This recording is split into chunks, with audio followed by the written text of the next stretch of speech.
जोंनि बे 8 जन एनडिएफबिफोरखौहाय सोरबाबा थैजासिम जेल जानांनो हागौ। अक्ट'बरनिफ्राय जोबोर स्पिडै बिसार खालामनाय जागोन। बिसारा जोबोर गिनांगौ जागोन आरो नोंथांमोननि बर' जातिनि थाखाय बियो दुखु गोनां जागोन होननानै मानगोनां दिपेन बर' बिथांनियाव आं फन खालामदोंमोन आरो मेसेजबो हरदोंमोन। बिथाङा दाननानै होदों।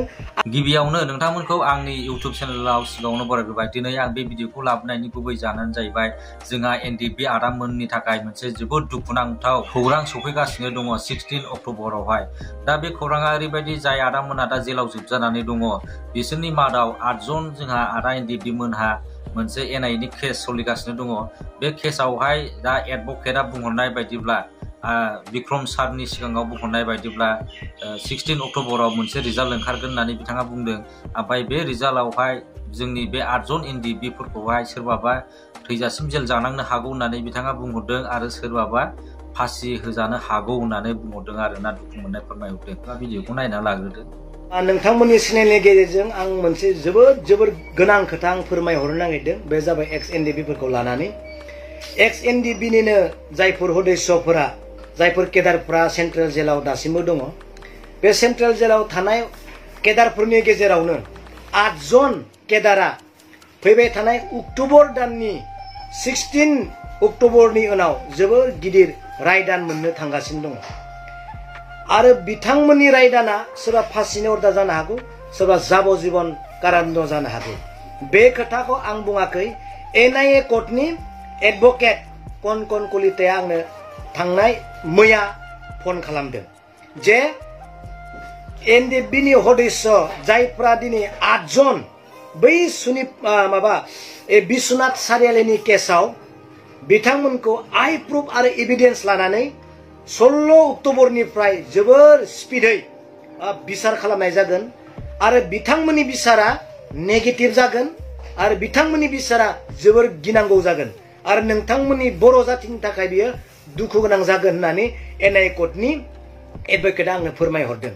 दा बिथाङा मोनसे खोथाखौ बुंदों, नोंथाङा आंनो मोनसे लेखा हरदोंमोन जे थांनाय जुननि 12 तारिख आसाम गभर्नमेन्ट, बिटिसि गभर्नमेन्ट आरो हम डिपार्टमेन्ट मोनसे खोथा रायलायदोंमोन आरो बे मिटिंआवहाय बे जुथुमायाव मोनसे माइनस लादोंमोन जे एनआइए कर्टसिम एनडिएफबिफोरनि केसफोरखौ उइथड्र खालामनायनि थाखाय मोनसे रिक्वेस्ट हरगोन होननानै लिरदोंमोन।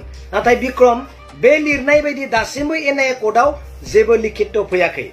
अब्ला दिनै गभर्नमेन्टनिफ्राय बिदि जेबो पजिटिभ लिखित आकारे जुदि डिसिसन फैयाब्ला, ग्रीन सिगनेल फैयाबा, नै फैबाय थानाय अक्ट'बर दानाव जा बिसार सोलिगोन 8 जन एनडिएफबि केडारफोरा बिथांमोननि बिसारा गाज्रि जागोन। सोरबा जाबजीबन, सोरबा आरो फासिनि अर्डारबो मोननो हागौ होनना बिथाङा आंनि सिगाङाव फोरमायदों। बिनिखायनो जायफ्रा दिनै एनडिएफबिनि केसनि थाखाय जोङो नांगासिनो दं होनना बुंदों, बिसेसके मानगोनां दिपेन बर' बिथांनियाव आं फन खालामदोंमोन आरो मेसेजबो हरदोंमोन। बिथाङा दाननानै होदों। आं सानो बिथाङा माबा मोनसे बिजियाव दङ, हयथ' कल खालामफिननो हागौ। मैयाबो खालामदों, आं दहायबो खालामदों। नाथाय बिथाङा बेस्थ'नि थाखाय हयथ' दिखांनो हायाखै जानो हागौ।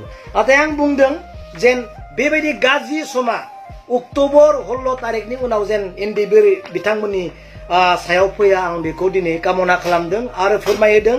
गभर्नमेन्टआ जुदि मावबाय थाङोब्ला मोजां, आं बेखौ बाख्नायगोन। नाथाय रिजाल्टआ जोंनो खोन्थागोन जे बिथांमोननि बिसारा जिहेतु गाज्रि जागोन होननानै एनआइए कर्टनि बिथां कनकन कलिताया बुंखांबाय गभर्नमेन्टनिफ्राय जेबो ग्रीन सिगनेल मोनाब्ला। बेनिखायनो आं दिनै नोंथांमोननो फोरमायहरबाय। रायजो हौवा हिसाबै आं दिनै नोंथांमोननो बे खोथाखौ फोरमायहरबाय। दा बिनिनो मोनसे जोबोद गिदिर दुखुनांथाव खौरां आरोना जोंनि बर'फोरनि गेजेरावहाय। दा जोंनि बर' बिमानि गोरबोआवहाय लाथ्र'हायै मोदै जोंहा फैगासिनो दङ।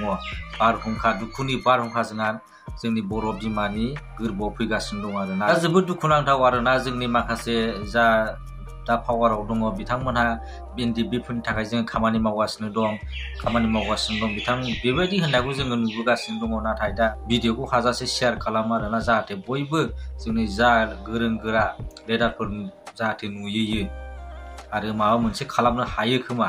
बेनि थाखायनो नोंथांमोना बे भिडिअखौ हागौमानि शेयार खालाम।